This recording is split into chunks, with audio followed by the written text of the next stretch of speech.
प्रधानमंत्री नरेंद्र मोदी की गाड़ियों का काफिला बढ़ता हुआ राष्ट्रपति भवन की ओर। जैसा कि हमने आपको पहले बताया था, प्रधानमंत्री नरेंद्र मोदी जाएंगे। राष्ट्रपति द्रौपदी मुर्मू को ऑपरेशन सिंदूर की सफलता की पूरी जानकारी खुद प्रधानमंत्री नरेंद्र मोदी की तरफ से दी जाएगी और राष्ट्रपति से मुलाकात करने के लिए प्रधानमंत्री नरेंद्र मोदी राष्ट्रपति भवन जा रहे हैं।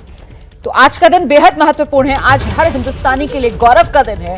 सेना ने ऑपरेशन सिंदूर को सफलतापूर्वक अंजाम दिया है। आतंकवाद का खात्मा भारतीय सेना की तरफ से किया गया है और ऐसे में इस सफल मिशन की जानकारी देने के लिए खुद देश के प्रधानमंत्री नरेंद्र मोदी जा रहे हैं। राष्ट्रपति द्रौपदी मुर्मू से मुलाकात करने के लिए राष्ट्रपति भवन की ओर जाती हुई प्रधानमंत्री नरेंद्र मोदी की गाड़ियों का ये काफिला आप देख रहे हैं।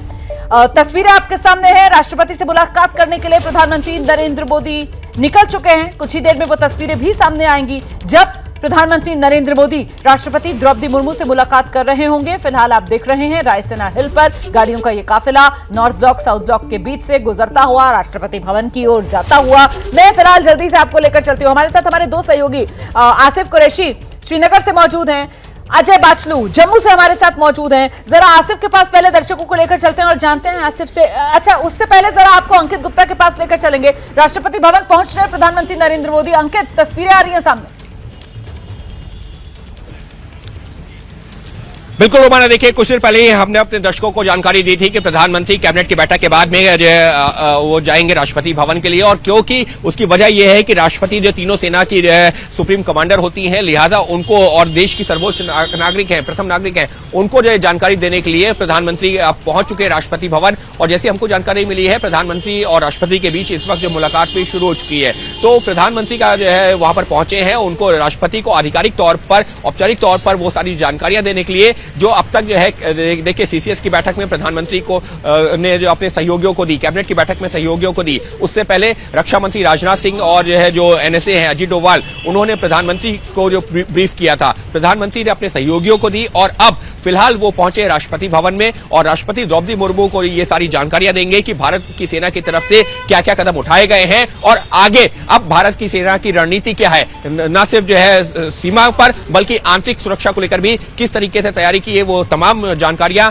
जो प्रधानमंत्री राष्ट्रपति द्रौपदी मुर्मू को देने वाले हैं। जी रहिए मेरे साथ अंकित गुप्ता, मैं लौटूंगी आपके पास। और देखिए, आज जो दिन भर बैठकों का दौर अभी तक हुआ है, मतलब अभी आधा दिन ही गुजरा है और प्रधानमंत्री नरेंद्र मोदी जिन्होंने खुद ऑपरेशन सिंदूर पर नजर बनाई हुई थी जिस समय ये ऑपरेशन चल रहा था, रात में प्रधानमंत्री नरेंद्र मोदी खुद जाग रहे थे। आप जानते हैं 25 मिनट का ये ऑपरेशन था। 1:05 पर ऑपरेशन शुरू हुआ, 1:30 पर सफलतापूर्वक सेना ने इस ऑपरेशन को अंजाम तक पहुंचाया। और इसके बाद आज सुबह से सबसे पहले एनएसए पहुंचते हैं, प्रधानमंत्री नरेंद्र मोदी से मुलाकात अजीत डोभाल की होती है, रक्षा मंत्री राजनाथ सिंह पहुंचते हैं, उनकी प्रधानमंत्री नरेंद्र मोदी से मुलाकात होती है, CCS cabinet committee on security की बैठक होती है, CCPA cabinet committee on political affairs की बैठक होती है, उसके बाद कैबिनेट की बैठक होती है। और इन तमाम बैठकों के बाद, तमाम जानकारियां लेने के बाद प्रधानमंत्री नरेंद्र मोदी राष्ट्रपति भवन की ओर प्रस्थान करते हुए राष्ट्रपति द्रौपदी मुर्मू से प्रधानमंत्री नरेंद्र मोदी मुलाकात करेंगे। और अभी जो सिनेरियो है, अभी जो पूरी स्थिति है, अभी जिस तरीके के हालात हैं, न सिर्फ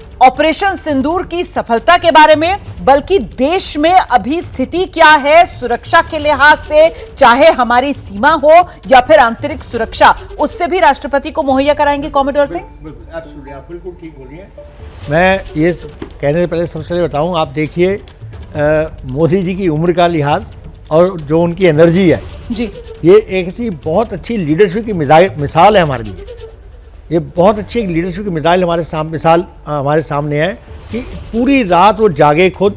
उसके बाद उन्होंने सब, जब रात को ऑपरेशन खत्म हुआ, ये नहीं कि ब्रीफिंग जो अभी हो रही है सामने, इमीडिएटली उनकी ब्रीफिंग शुरू हो गई होगी। चीफ्स ने आके बोला होगा कि सर ये हो गया, ये एक्शन हो गए, अब ये हमारे सेफ्टी मेजर्स हैं, अगर अटैक रिटेलिएट हो तो हम ये करेंगे। वो पूरी ब्रीफिंग सुनने के बाद शायद वो घर ही ना जा पाए होंगे। और उसके बाद उनका एनएसए, रक्षा मंत्री और सब लाइन पूरी कैबिनेट मीटिंग, उसके बाद वो जाके राष्ट्रपति जी को बताने जा रहे हैं। ये एक बड़ा अच्छा उदाहरण है लीडरशिप का, एक देश को गवर्नेंस कैसे एक लीडर कर सकते हैं, ये हमें देखना है। इसलिए हम कह रहे हैं बड़े स्ट्रॉन्ग लीडर हैं और इसलिए हमें उन पर गर्व है। हमें आज अपने प्रधानमंत्री जी पर गर्व है।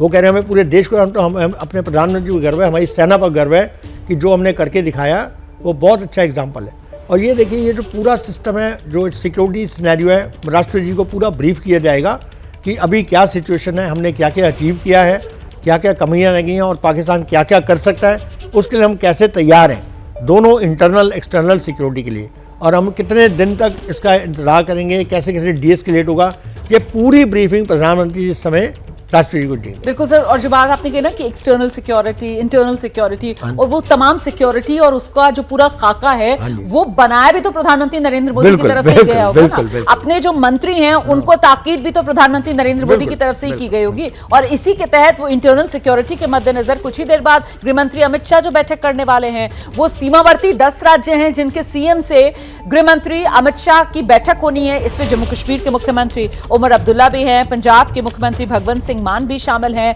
राजस्थान के मुख्यमंत्री भजनलाल शर्मा भी होंगे, गुजरात के मुख्यमंत्री भी होंगे। तो ये तमाम वो सीमावर्ती राज्य हैं, देश के 10 राज्य जिनको चिन्हित किया गया है और जिनके मुख्यमंत्रियों के साथ गृहमंत्री अमित शाह बैठक करेंगे। जाहिर सी बात है सीमावर्ती राज्य, क्योंकि यही वो सीमावर्ती इलाके जो इस वक्त ज्यादा संवेदनशील बने हुए हैं। और फिलहाल आपको जम्मू कश्मीर लेकर चलेंगे, हमारे साथ हमारे दो सहयोगी आसिफ कुरैशी और अजय बाशलू इस वक्त मौजूद हैं। पहले जरा श्रीनगर आसिफ से जानते हैं इस वक्त की तस्वीर क्या है। आसिफ, सुरक्षा के लिहाज से यहां पर इंतजाम क्या? आसिफ।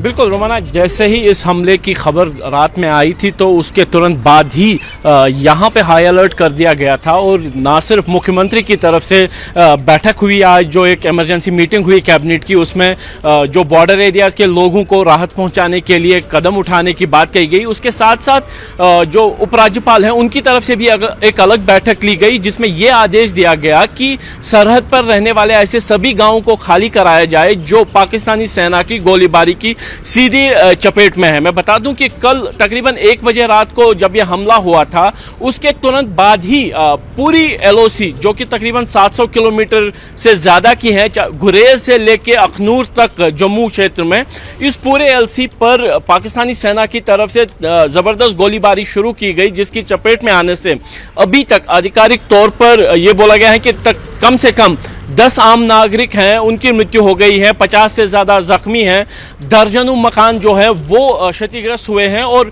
समूचे जो गांव हैं सरहद के साथ लगे हुए वो खाली हो गए हैं। बता दूं कि सुरक्षा बलों का ये कहना है कि ये गोलीबारी लगातार 7 घंटे तक जारी रही और पूरे इस इलाके में गनगरज तोपों की होती रही, और इसका जवाब जो है भारतीय सेना के जो हॉविट्जर हो या बोफोर्स तोपों से, उनसे भी दिया गया, यानी दोनों तरफ से गोलीबारी हुई।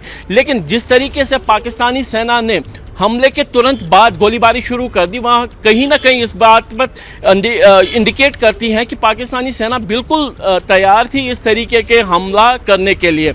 लेकिन साथ में बता दूं कि अब जो चुनौती है वो यहाँ पे प्रशासन के लिए ये है कि अगर पाकिस्तानी सेना लगातार इन एरियाज़ में गोलीबारी करेगी तो जो आम नागरिकों को नुकसान होगा उसकी कीमत जो है यहाँ पे सरकार, प्रशासन और आम नागरिकों को चुकानी पड़ेगी। और फिलहाल दिख ही रहा है कि पाकिस्तान की तरफ से जिस तरीके के बयान आ रहे हैं, उनकी तरफ से कहा गया है कि that we reserve the right to respond, यानी उन्होंने अपनी तरफ से विकल्प अभी भी खुला रखा है कि वो आज हुए हवाई हमले का जवाब देंगे, और अगर वो जवाब आता है तो वो जाहिर सी बात है एलओसी जो कि जम्मू कश्मीर में फैली हुई है यहाँ पर ही सबसे ज़्यादा होगा। अंतर्राष्ट्रीय सीमा शायद वो पार करने की कोशिश ना करे या फिर जुर्रत ना करे कि अंतर्राष्ट्रीय सीमा पर भारतीय पोजीशंस को निशाना बनाए, यानी कहीं ना कहीं जम्मू कश्मीर ही वो इलाका होगा जहां पर पाकिस्तानी सेना ऐसा दुस्साहस कर सकती है। यानी यहाँ पर तैयारियां